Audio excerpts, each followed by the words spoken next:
Mesdames, Mesdemoiselles et Messieurs, c'est un plaisir pour moi de vous convier à suivre quotidiennement cette chaîne dénommée L'œil des enseignants. C'est une chaîne qui valorise l'enseignement dans notre pays, la République démocratique du Congo. Quand on parle de l'enseignement, on voit directement l'enseignant ainsi que l'apprenant qui est l'élève et l'étudiant. Alors n'hésitez pas à vous abonner parce que c'est un cadre qui nous permettra à s'exprimer librement tout en dénonçant ce qui se passe dans notre pays sur le plan éducatif. Abonnez-vous massivement, likez, partagez avec vos proches afin que tous nous puissions parler le même langage et tous nous puissions développer notre pays sur le plan éducatif. Que Dieu bénisse la République démocratique du Congo. Merci. Fidèles abonnés et internautes de votre chaîne L'œil des enseignants, votre chaîne sur YouTube, merci d'être là, merci de votre confiance et surtout merci de vous abonner massivement à votre chaîne qui vous donne les informations fiables, généralisées, les informations politiques, les informations culturelles, les informations sécuritaires, les informations de l'Église en général, les informations de la société, les informations également sportives. On parle même des informations de l'enseignement dans sa diversité. Alors merci d'être avec nous, merci de nous suivre de partout où vous vous retrouvez dans le monde. En tout cas, on ne cessera de fournir énormément d'efforts pour vous informer en temps réel. Et mesdames et messieurs, fidèles téléspectateurs, internautes et surtout abonnés de l'œil des enseignants, nous vous informons, comme vous le savez d'ailleurs, c'est un rappel, sur la visite apostolique du pape François en République démocratique du Congo.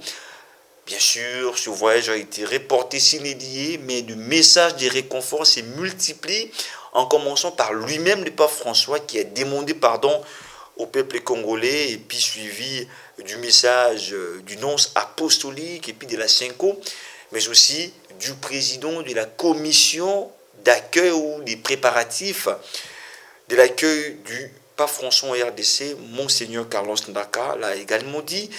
Et nous allons aussi, au cours de cette édition spéciale, vous présenter, mesdames et messieurs, la clôture du visite du couple royal de la Belgique en RDC. Il a clôturé sa visite officielle en RDC dans la partie est du pays, accompagné du Premier ministre Jean-Michel Samaloukonde. Nous allons également suivre cette clôture de visite, de la visite du pape, plutôt du roi belge en RDC.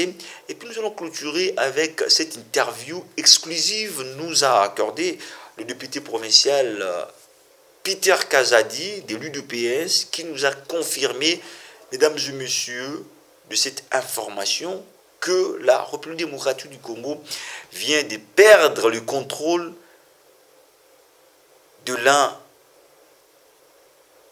de ces territoires. Il s'agit bien du Bunagana, dont les Rutshuru, nous sommes au Nord Kivu, qui est depuis ce lundi entre les mains du rebelle du 1-23.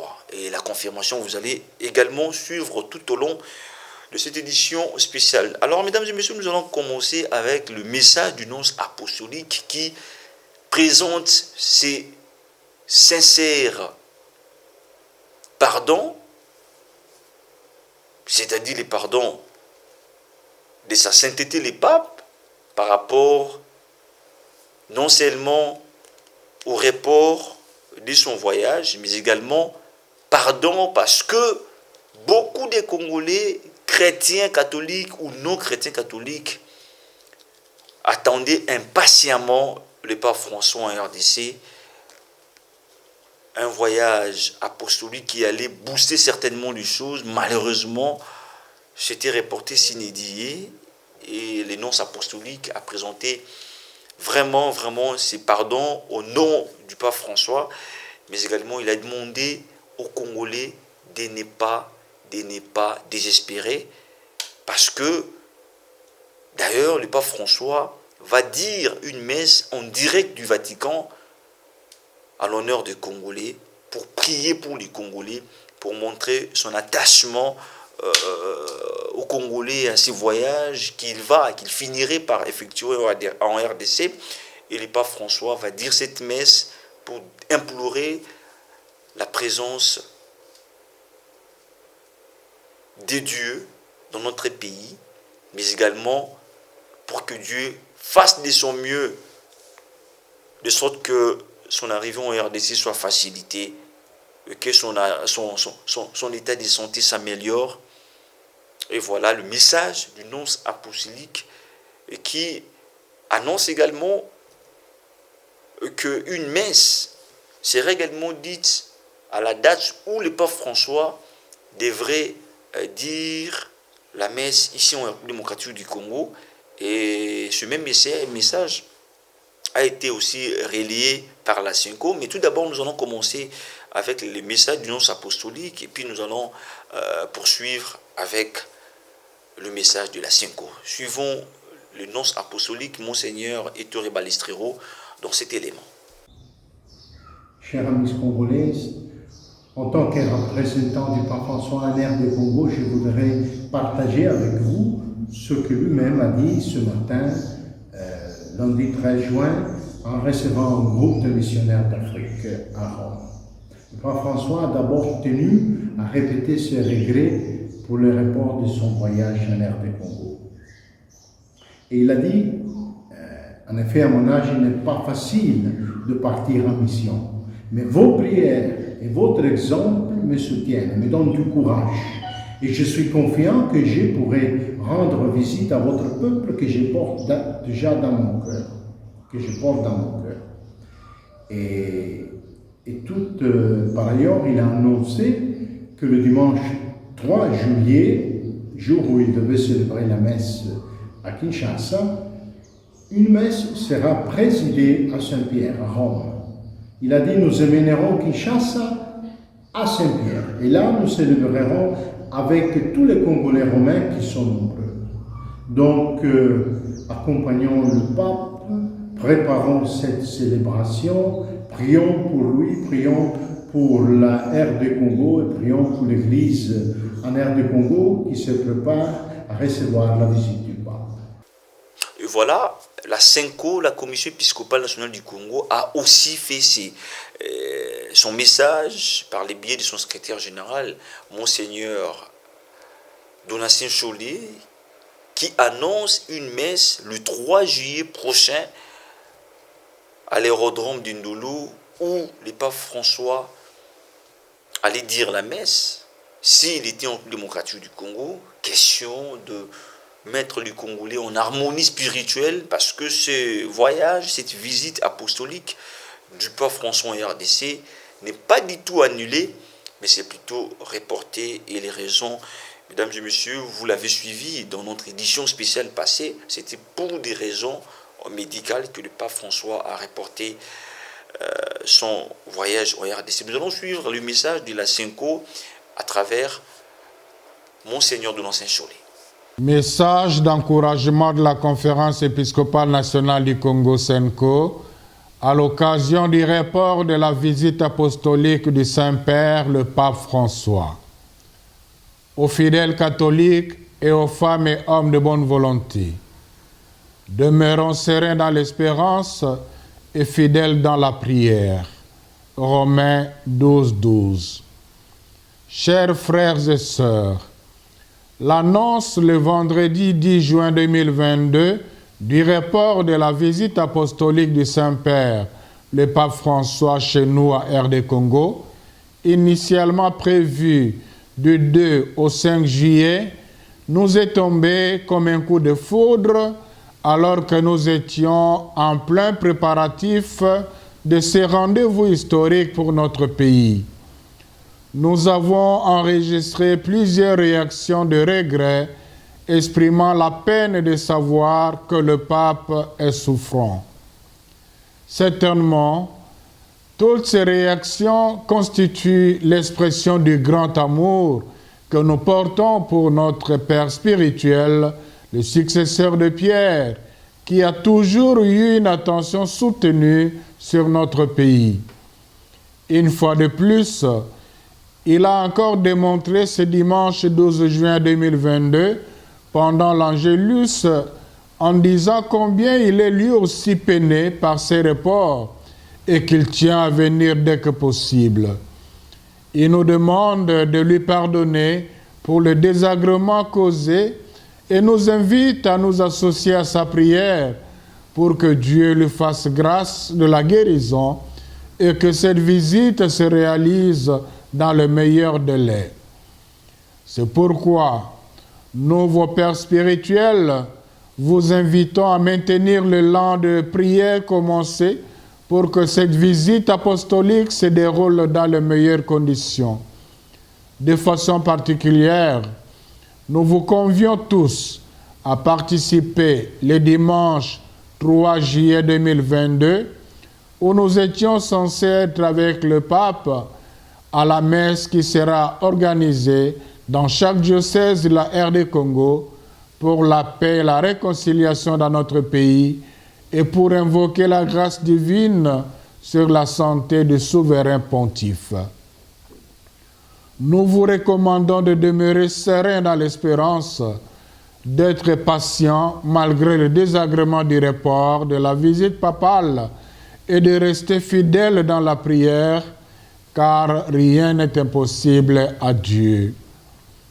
Nous saisissons cette occasion pour remercier et féliciter les autorités du pays qui ne ménagent aucun effort dans les préparatifs de cette visite, ainsi que nos fidèles et femmes et hommes de bonne volonté qui, en plus de la prière, se montrent très généreux dans l'organisation matérielle et par des contributions financières pour réserver au Saint-Père un accueil digne de son rang. Que ce report ne brise pas la dynamique du travail et l'élan de solidarité en cours. Que ceux qui se sont engagés à contribuer, qui ne l'ont pas encore fait, n'hésitent pas à le faire. Ceci nous permettra de nous tenir prêts à accueillir le Saint-Père à tout moment que sa santé le permettra. Les regrets suscités de différentes manières à travers tout le pays par l'annonce du report du voyage de l'apôtre de la réconciliation en République démocratique du Congo est un signe éloquent pour comprendre que le peuple congolais dans son ensemble aspire à la paix. Honte à tous ceux qui se distinguent à semer la désolation, particulièrement dans l'est du pays, par les violences et l'insécurité atroces et récurrentes.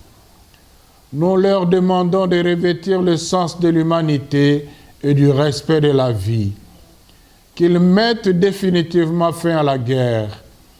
La violence appelle la violence et ne sera jamais une solution aux revendications. La conversion et le dialogue restent la voie obligée pour la construction de la paix dans notre pays. Puisse la très sainte Vierge Marie, Notre-Dame des douleurs, intercéder auprès de son Fils pour la santé du Saint-Père. Que Dieu nous prenne en grâce et bénisse notre pays. À la signature, Son Excellence Monseigneur Marcel Outembi Tapa, archevêque de Kisangani, président de la SENCO, je vous remercie. Mesdames et messieurs, ce n'est pas fini. Après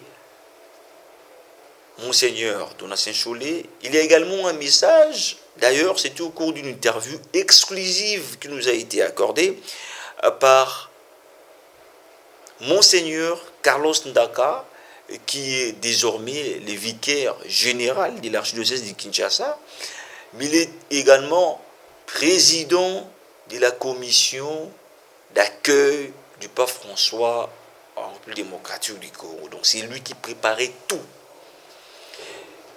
Et dans cette interview exclusive qu'il a accordée, qu'il nous a accordée, chers abonnés, chers internautes, chers abonnés de l'aide des enseignants, Monseigneur Ndaka nous a réconfortés.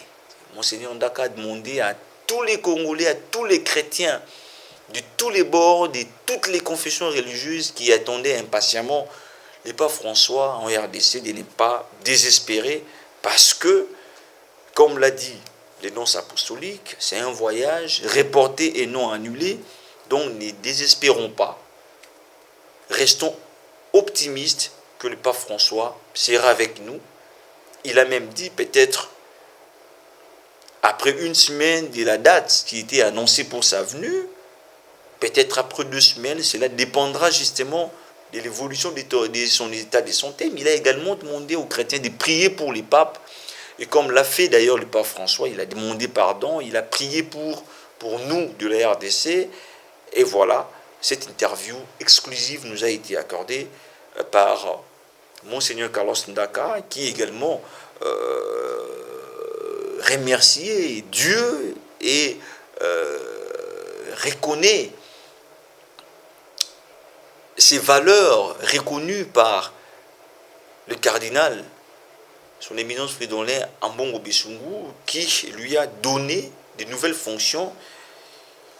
Il a été nommé en date du 10 juin dernier comme vicaire général de l'archidiocèse de Kinshasa.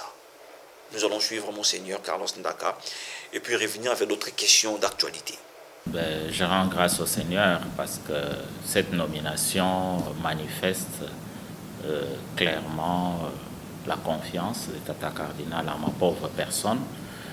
S'il fallait encore prouver cette confiance, au moins cette nomination vient manifester ça clairement.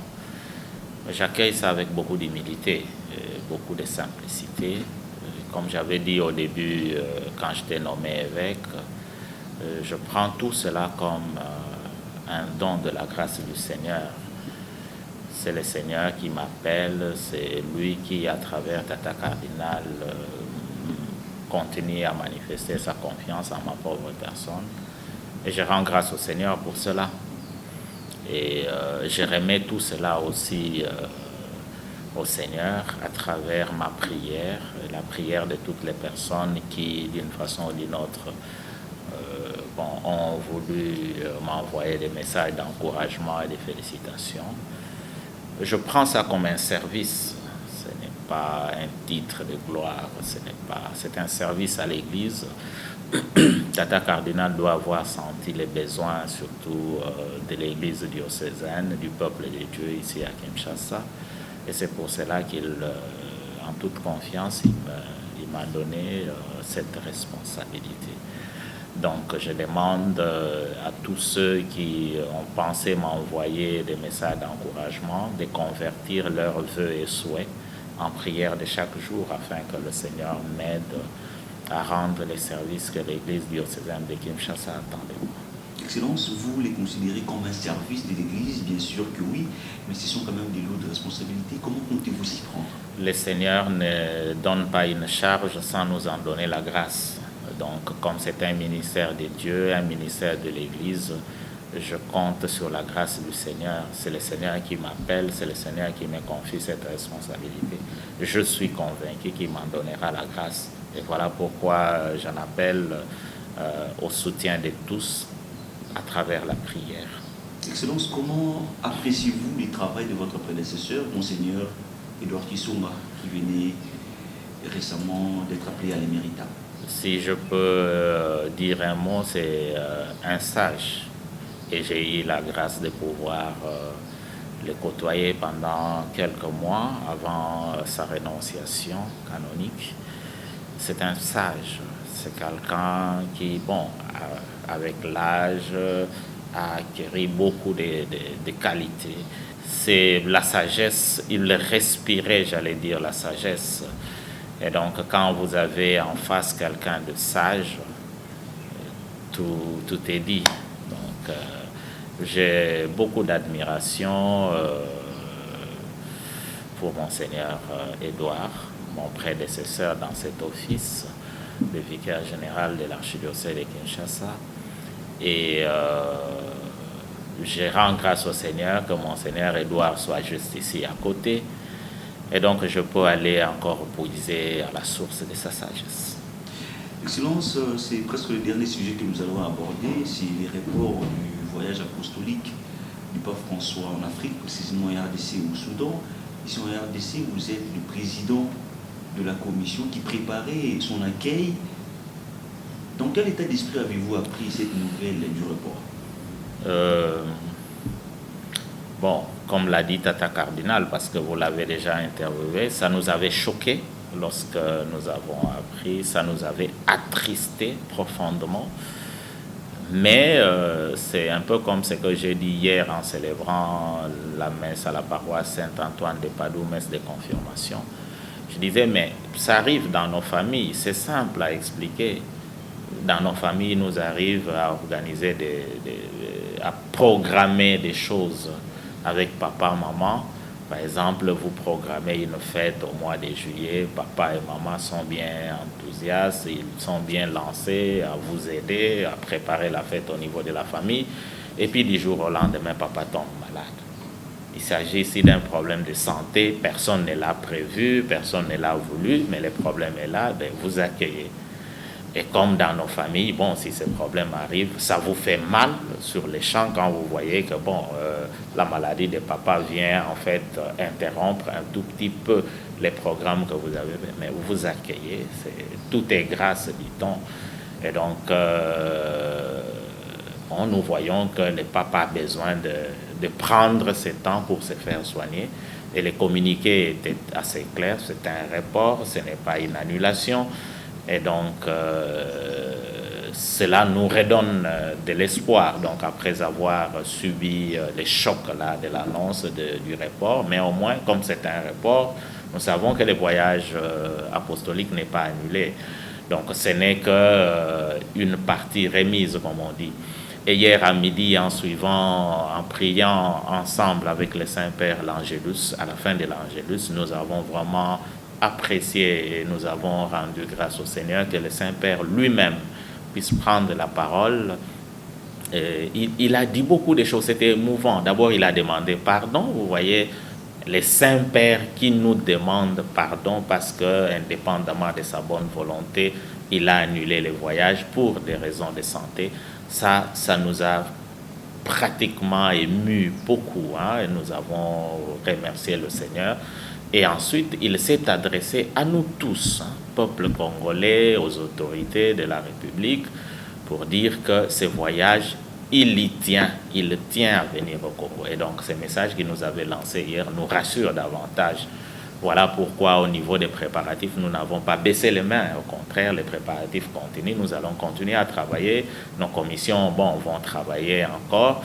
Et donc, comme je viens de le dire ici, ce n'est que partie remise. Ce que nous attendons maintenant, c'est que, bon, à partir du Saint-Siège, quand ils verront l'évolution de l'état de santé, du problème des genoux de notre Saint-Père, qu'ils nous fixent une autre date. Et le moment venu, ben, on la communiquera. Donc, nous n'avons pas baissé les bras, les préparatifs continuent. Le Saint-Père lui-même, hier, nous a rassuré qu'il tient à venir au Congo. Voilà un peu ça, nous avons accueilli avec beaucoup de joie, beaucoup d'espérance. Nous avons remercié le Saint-Père qui a eu cette délicatesse à s'adresser directement à nous animer, à nous réanimer. Donc, nous accueillons ça aujourd'hui avec beaucoup d'espérance que ce voyage aura bel et bien lieu. Excellence, une dernière question. Quel message avez-vous à l'endroit de tous les fidèles qui demeuraient un peu sceptiques, mais aussi désespérés? Le message, c'est le Saint-Père lui-même qui l'a envoyé hier. Hein. Donc, à vous, je demanderai peut-être à la fin de cette interview, si c'est possible, de pouvoir annexer ce que le Saint-Père a dit. Comme ça, les fidèles qui sont un peu sceptiques vont voir le Saint-Père lui-même nous parler, parce qu'il s'est adressé au peuple congolais, aux autorités de la République démocratique du Congo. Donc, je vous demanderai si c'est encore possible de balancer ce message où vous voyez que le Saint-Père promet. D'ailleurs, il demande au peuple de prier pour lui. Et ça, je demande à tous les peuples de Dieu de prier pour le Saint-Père, parce qu'il nous le demande.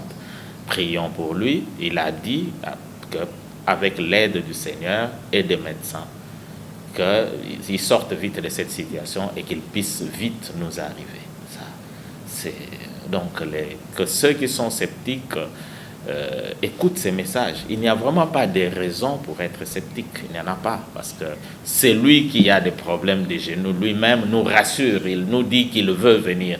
Alors ici, ce n'est que une parenthèse qu'on a ouverte qui va vite se refermer, parce que dès le moment où les médecins vont checker, ils disent bon, ça va maintenant, il peut reprendre son agenda, peut-être que brusquement on va nous dire il vient la semaine après les 2 ou les 5 juillet tel que c'était prévu. Alors nous allons commencer à courir. Voilà pourquoi j'ai dit que nous, à notre niveau du comité organisateur, nous ne suspendons pas les préparatifs. Au contraire, ces temps tombent bien à propos pour pouvoir nous aider à nous organiser petit à petit pour terminer ce que nous avons à terminer. Et alors en ce moment, nous serons là quand on nous dira que c'est le moment.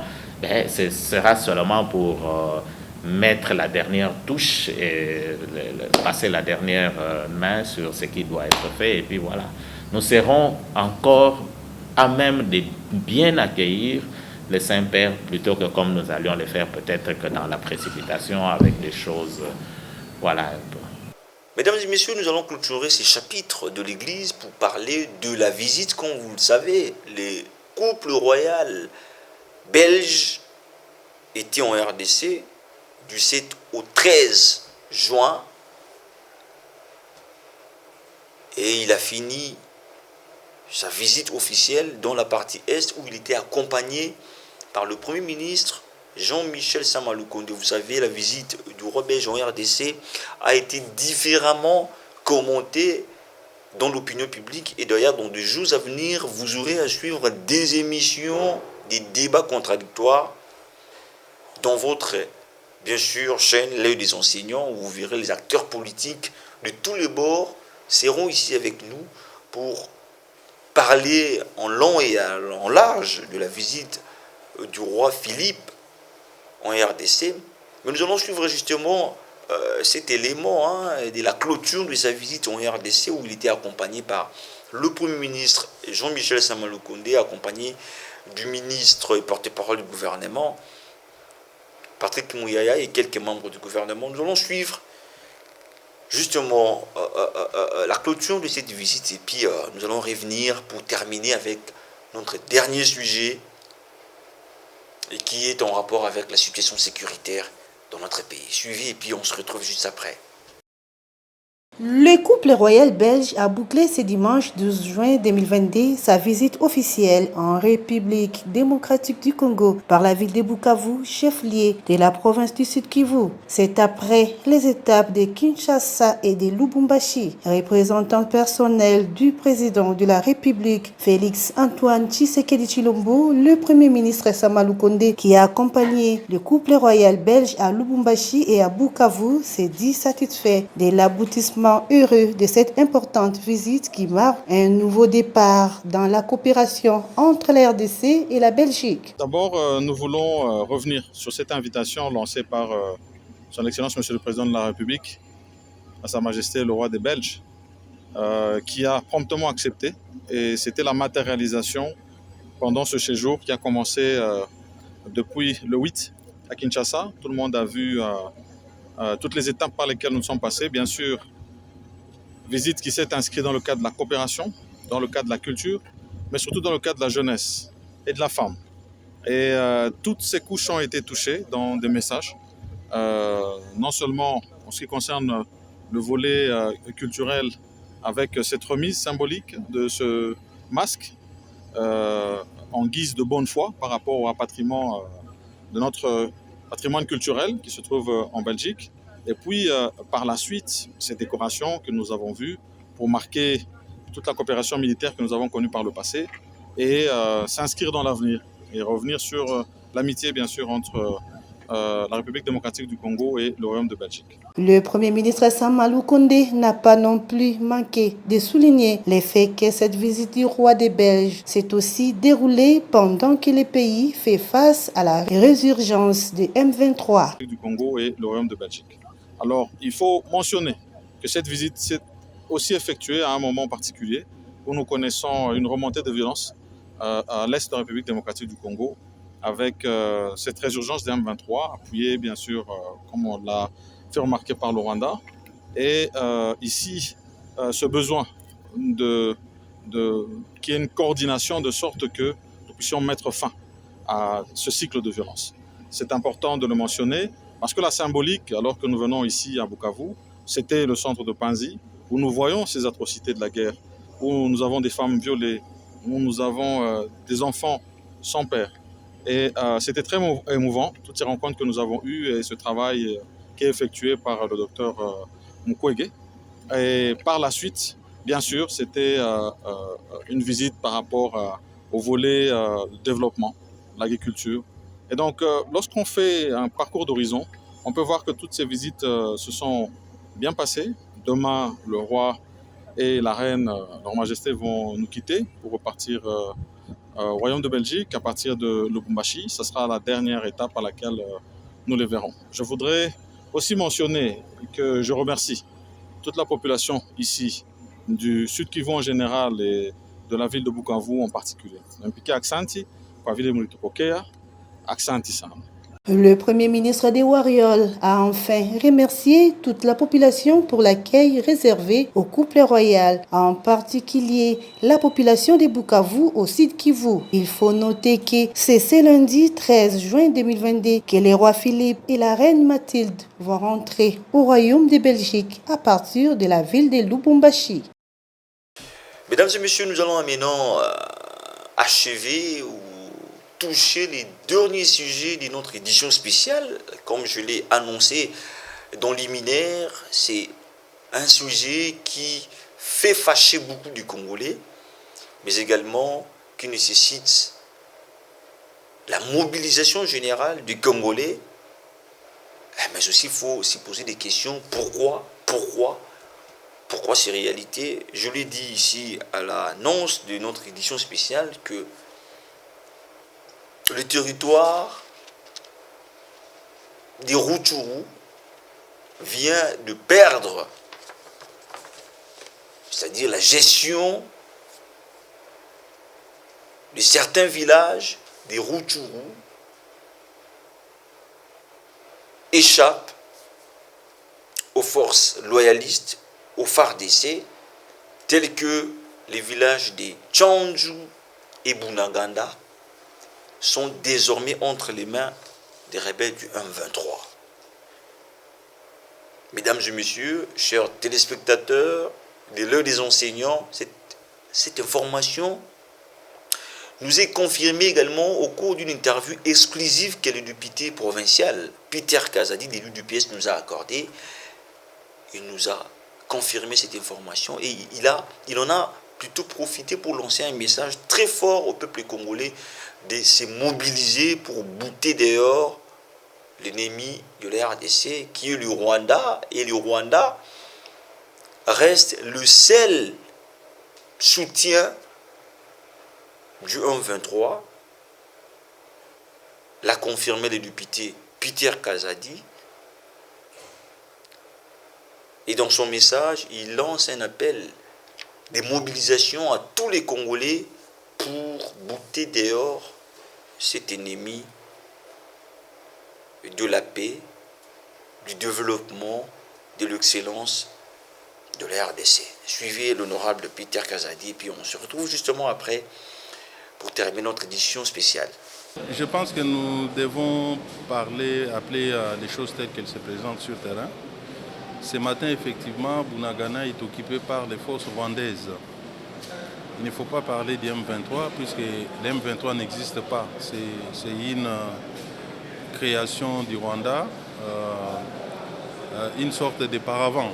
Mais sinon, nos forces ont identifié les forces rwandaises sur notre territoire. Il y a des photos, il y a des vidéos qui montrent que c'est l'armée rwandaise qui occupe depuis ce matin Bunagana. Donc voilà. Vous savez, la guerre qui est menée à la partie de notre pays, c'est tout simplement pour une exploitation illicite de nos minéraux.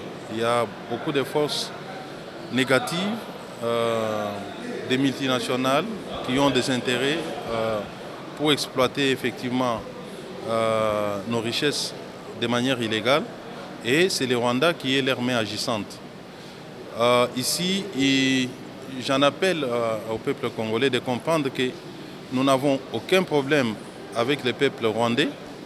Mais nous avons un problème avec M. Kagame qui, à cause d'une politique belliqueuse, des relations toujours tendues avec tous ses voisins, il est en train de jouer les jeux de certaines puissances, de certaines multinationales qui sont en train d'exploiter notre pays indûment.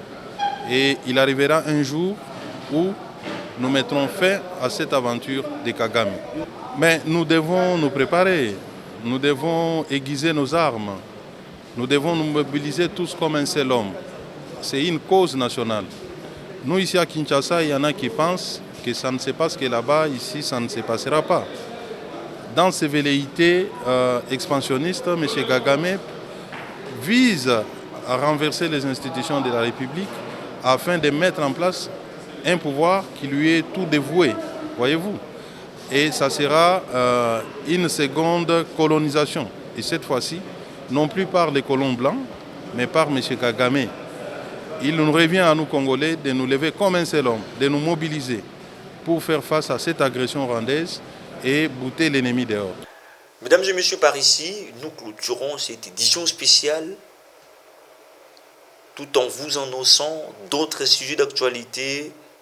Nous serons justement abordés dans des heures qui suivent, notamment